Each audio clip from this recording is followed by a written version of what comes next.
The Fed believes that supply disruptions in global trade are going to be temporary, but the situation is worsening with no end in sight for at least several months. And from what we've heard recently from some people, into next year. Steve Leeson joins us right now with more on this. And Steve, yesterday we actually heard from Mike Jackson, the CEO at AutoNation, who said some of the problems that they've seen in the auto industry, he thinks will last well into next year.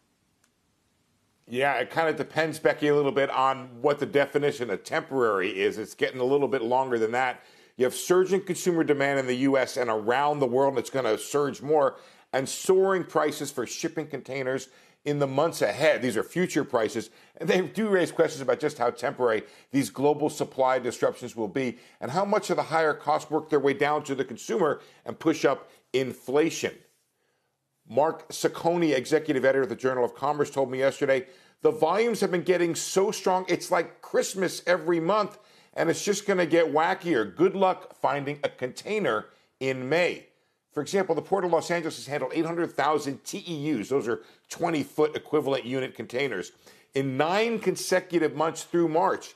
That didn't happen during a single month in 2019. So the problem, it's not that the ports aren't working or the containers and the ships aren't there. Despite there are some COVID-related issues, the real problem is that the whole global supply system is overwhelmed. Bruce Kasman of JP Morgan points out that global trade volumes have actually surpassed the pre-pandemic level. He has his doubts that cost increases are going away anytime soon. He tells me, quote, I think the bottleneck pressures are going to be significant enough to dominate. That will increase pricing powers for manufacturers broadly, and he thinks it's for a while to come. Now, a discussion on supply disruptions, as Becky just said, has now become a regular feature for most CEOs in their company earning reports this season. If these issues linger, the only way to deal with them is building out ports and building ships and shipping capacity. It takes years, so the problem could be more than temporary, Becky. Shepard Smith here. Thanks for watching CNBC on YouTube.